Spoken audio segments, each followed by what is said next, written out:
Gamers, I kind of expected to like Lynette more than Linny.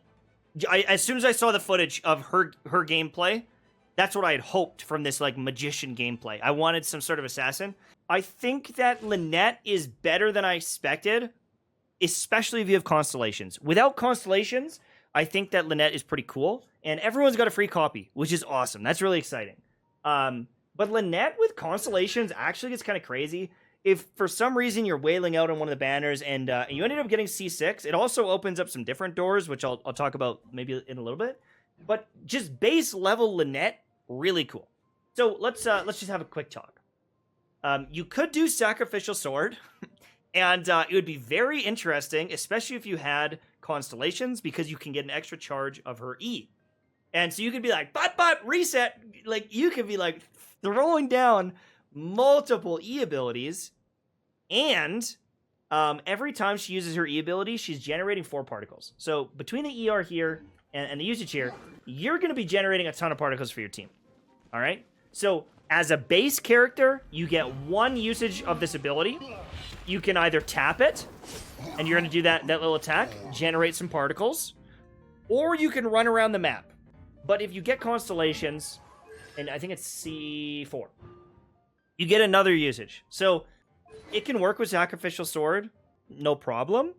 If you have C4, it gets quite goofy how much energy you can generate. But realistically, you can use Favonius on her. There's no reason you can't use Favonius. You could use Festering Desire realistically, if you really wanted to, but I don't think it's like the craziest thing ever.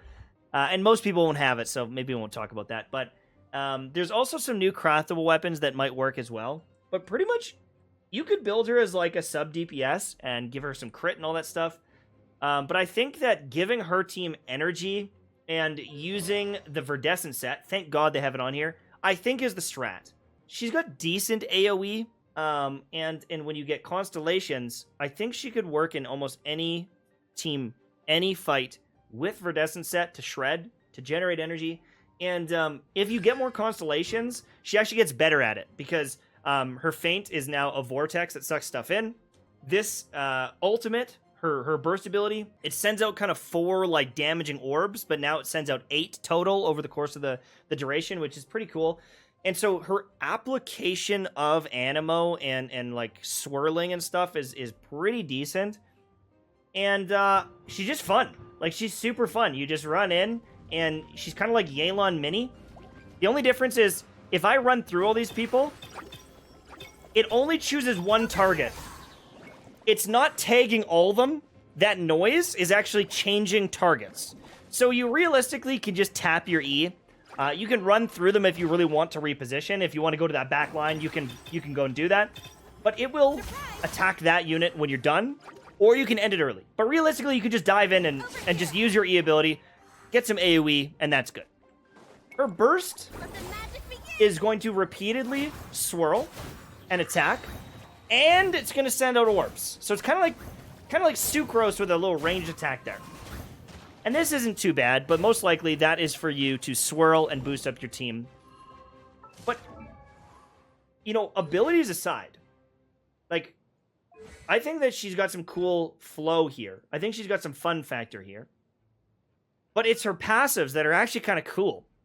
So this one here, when you use your burst ability, and you have different element types in your team, you give everybody an attack percentage bonus, 20% more attack. So if you are doing some sort of like, you know, instead of like Kazuha, Shangling, Xingqi, and then, you know, Bennet or something like that, like there'd be 2 of the elements, everyone's getting 16% from her. You can do lots of different comps here and give everyone some extra attack, and like, that's a pretty good supportive build. And for free-to-play players, I think you should be pretty happy with this character that you got her. Like, a new person jumping in the game, like, this is like a pretty good unit to have on your team. She's no slouch. And then the other passive here, when you do elemental conversion, you get some more damage from your elemental burst. That one's like pretty passive. It's fine, but this one here is just universally good. Now, I think that at C0, she's still good. Is she worth building? I think for a new player, probably. I think she'd probably be worth it, especially if you don't have some of the other elements. Is she better than Animo main character? I think so. Just the feeling of the character, the fluidness of the character. I would use most likely her over the Animo main character. And the cool thing is she's relatively easy to get. All you have to do is do some of the bis, I believe, and so like anyone can get her pretty early on in the game for the most part and start filling in their roster with an extra Animo character if needed. You definitely want the Verdescent set for her to pop off. If you're not at the stage of the game where you can actually farm the Verdescent set, I wouldn't build Lynette. Because this is like where a lot of the big value is coming from. So until then, she's going to be pretty mid. After this, she jumps up in value quite a bit. You also have to go through Fontaine to upgrade her and things like that, which is, can be annoying for new players as well. You're going to have to spend some time in the game to even be able to use her properly, but she's pretty cool. Now, if you get to C6, she can now become like a driver. So you could use like Beidou, Xingqi, or Yelan or something like that.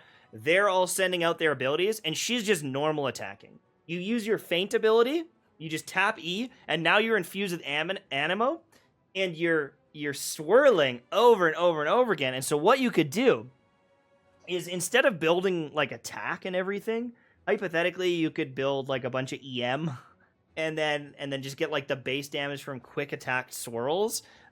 Because if you've ever seen like Sucrose teams where she's the driver, she does a ton of damage because of all these swirls. She's debuffing the enemies. All your teammates are supporting you, and like it would open up a new playstyle for you doing this. Is it going to be the meta? Not necessarily, but it would be, pretty goofy, pretty fun to do.